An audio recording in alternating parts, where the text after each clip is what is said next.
Ready. गलत नहीं बनाइएगा, नहीं तो 11 साल की सजा दे देंगे आपको। ठीक, समझ रहे हो बात को? गलत नहीं बनाइएगा, नहीं तो 11 साल की सजा और जुर्माना में बहुत कुछ मिल जाएगा फिर।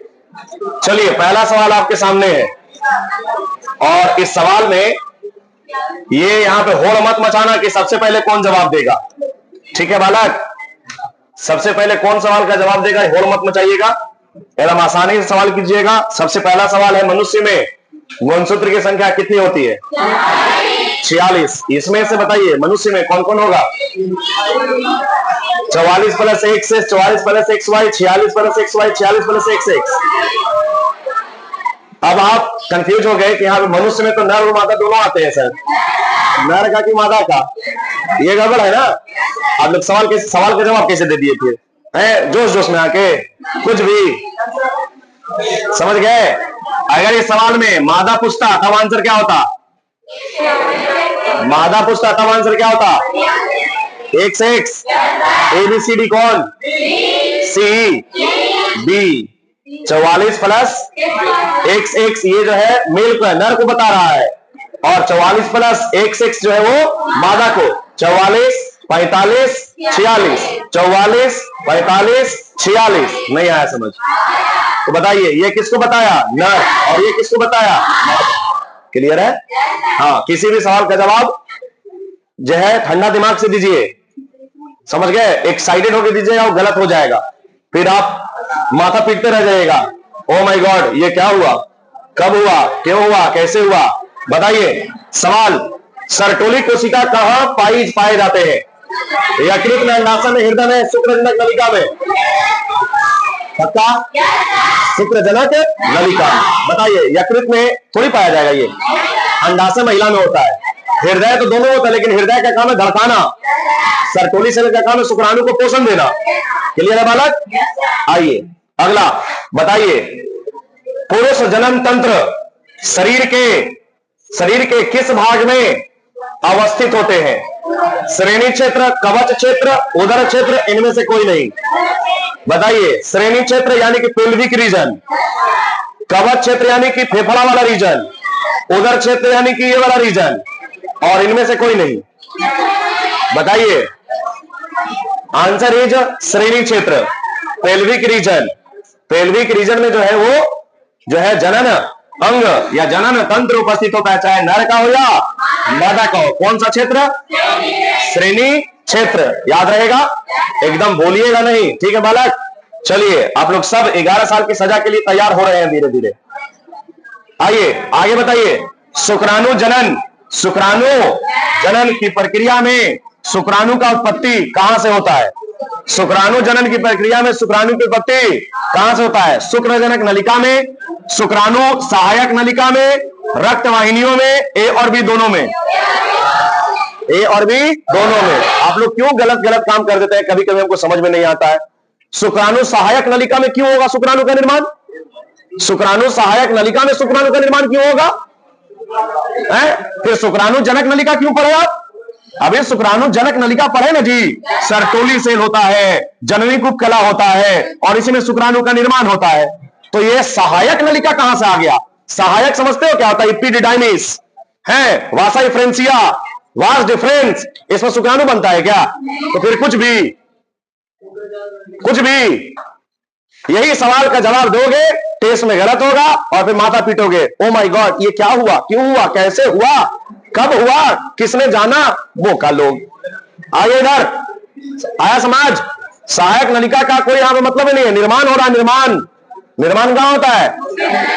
शुक्रजनक नलिका में। अगला सवाल का जवाब दीजिए, कौन सी कोशिका मानव वृषण में शुक्राणु को पोषण प्रदान करता है? बताइए। लीडी कोशिका, नरजन्म कोशिका, अग्रपुंजक या सर्टोली कोशिका? सर्टोली कोशिका। क्लियर है? सर्टोली कोशिका जो है पोषण प्रदान करता है। ठीक है बालक? सर्टोली कोशिका पोषण प्रदान करता है। आगे आइए, बताइए कौन सी कोशिका मानव वृषण में शुक्राणु को पोषण प्रदान करता है? ओ, वही आ गया क्या? अच्छा, कोई बात नहीं। अगला सवाल का जवाब दीजिए। बताइए, नर हार्मोन का उत्पत्ति कहां से होती है? नर हार्मोन की उत्पत्ति अंडाशय में, शुक्राणु में, वृषण में। Answer Bryson. क्लियर है बालक? बहुत बढ़िया, शाबाश, यू आर द ग्रेट। लेकिन सब सवाल का जवाब बनाइएगा तब ना, है ना दोस्त? आइए अगला सवाल का जवाब दीजिए, बताइए मानव वीर्य का पीएच कितना होता है? मानव, ऑप्शन इसमें से कौन? वेरी गुड, शाबाश शाबाश, सी ऑप्शन। ये नहीं होगा, ये नहीं होगा, ये नहीं होगा, बताया गया है आपको बताया गया है, समझ गए? और अगर ऑफलाइन में नहीं बताए थे तो ऑनलाइन में लिख दिए थे। आप ऑनलाइन देखते हैं कि नहीं देखते, आई डोंट नो, देखिए चाहे मत देखिए, समझ गए? ऑनलाइन तो रोज चल रहा है क्लास, अब पढ़िएगा नहीं पढ़िएगा आपकी मर्जी है, मेरा काम है पढ़ाना। आप नहीं पढ़ोगे तो आप अपना समझो, है कि नहीं? क्योंकि आपको हाथ पकड़ के नहीं चलाएंगे जी, उंगली पकड़ के चलो बेटा चलो, ऐसा थोड़ी होता है। टीचर पढ़ा रहा है आपको, आप पढ़िएगा नहीं तो हम क्या करेंगे? अगला सवाल का जवाब दीजिए। शुक्रजनक नलिका में पाए जाने वाले पोषक कोशिकाओं को कहते हैं सर्टोली कोशिका, लिडिक कोशिका, स्पर्मेटोगोनिया कोशिका या फिर एपिथिलियम कोशिका। एपिथिलियम कोशिका कौन? एबीसीडी ए, वेरी गुड, सर्टोली कोशिका, बहुत बढ़िया। अगला सवाल का जवाब दीजिए, बताइए प्रोस्टेट ग्रंथियों से अकबका का जवाब कोई नहीं देगा, कोई नहीं देगा, फिर से बता रहे हैं, और जो जवाब दो गलत हो जाएगा। प्रोस्टेट ग्रंथियों से उत्पन्न होता है, क्या उत्पन्न होता है? पहला ऑप्शन हार्मोन, दूसरा एंजाइम, तीसरा वीर्य, चौथा एक प्रकार का द्रव्य। एकदम अकबका के आंसर नहीं देगा। ABCD,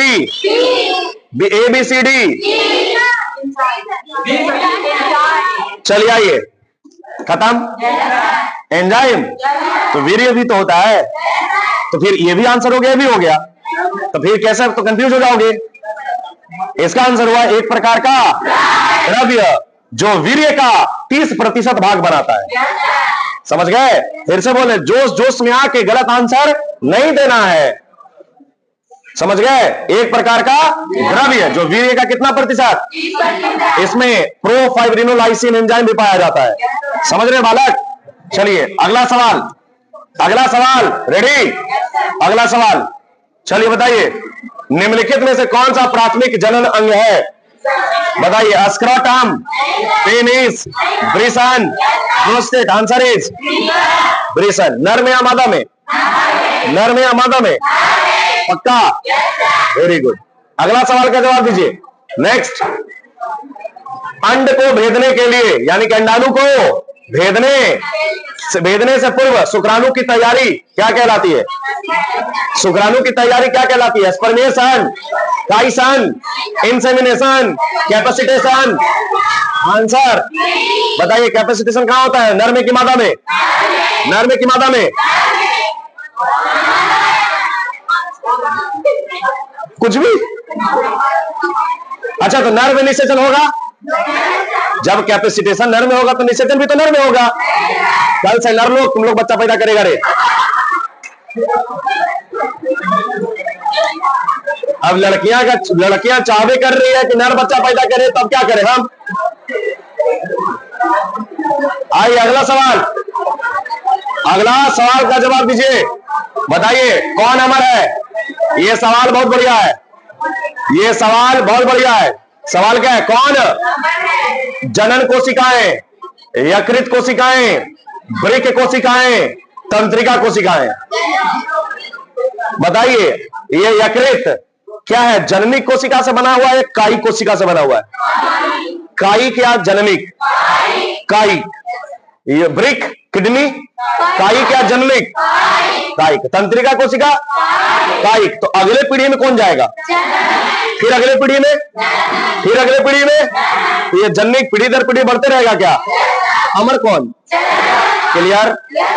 जो मृत्यु के बाद मर जाए, खत्म हो जाए, वो कायिक है, और जो ना मरे वो, जैसे हमारे मान लीजिए दादाजी मर गए, तो दादाजी का गुण पिताजी में है ना, पिताजी का हम में, हमारा अगला जनरेशन में। अरे बोलो, चलिए जी आगे बात करें। चलिए अगला सवाल का जवाब दीजिएगा बालक। सवाल, शुक्रवाहिनी किससे विकसित होता है? शुक्रवाहिनी किससे विकसित? पुच्छ एपिडिडाइमिस से, केपट एपिडिडाइमिस से, कॉर्पस एपिडाइमिस से, ब्रिसन जालिका से। बताइए, आपको अधिवृषण पढ़ाया गया था, अधिवृषण का 3 भाग होता है, अधिवृषण का 3 भाग होता है, हाँ या ना? बताइए, सबसे ऊपरा अत्यधिक कुंडलित भाग केपुट कहलाता है, केपुट कहलाता है। अरे बोलो, CAPUT याद है नहीं? देखो कॉपी निकाल के है। आइए, बीच वाला कॉर्पस, बीच वाला कॉर्पस, लास्ट वाला काउडा। काउडा को पुछ बोलते हैं। काउडा को क्या बोलते हैं? पुछ। तो इसी पुछ से शुक्रवाहिनी निकल रहा है क्या? तो आंसर ABCD, आंसर ABCD ए। नहीं आया, नहीं आया समझ में? पक्का? अगला सवाल का जवाब, अगला सवाल क्या बताओ? टेस्ट ले लेते हालत खराब हो जाता। यही पढ़ते तुम लोग, ऐसे पढ़ा जाता है? अगला सवाल, स्पर्मेटोगोनिया। बहुत बहुत अच्छा सवाल है। स्पर्मेटोगोनिया किनके मध्य पाए जाते हैं? स्पर्मेटोगोनिया किनके मध्य पाए जाते हैं? जननिक कोशिकाओं के, सर्टोली कोशिकाओं, उपकला कोशिकाओं और लसिका स्थान। बताइए, कंफ्यूजन? आइए, जब आपको पढ़ाया गया था सेमिनिफेरस ट्यूब्यूल, शुक्रजनक नलिका, ध्यान दीजिएगा, सर्टोली सेल बोलना तो पड़ेगा ना। सर्टोली कोशिका, ये बताइए ये क्या था? जननिक उपकला। निकालो फोटो कॉपी। जननिक, जननिक उपकला के बाद बताइए क्या लिखा है? स्पर्मेटोगोनिया। कॉपी देखो, स्पर्मेटोगोनिया लिखा हुआ है कि नहीं है? अरे है दूसरा नंबर में स्पर्मेटोगोनिया, उसके बाद स्पर्मेटोसाइट, उसके बाद स्पर्मेटिड। अब कॉपी देखिए, स्पर्मेटिड है कि नहीं है? कैसे पढ़ रहे हैं आप लोग बताइए? तो सबसे पहला क्या हुआ? जननिक उपकला, दूसरा नंबर स्पर्मेटोगोनिया। अरे बोलो, इधर देखो, ये सर्टोली कोशिका और ये सर्टोली कोशिका।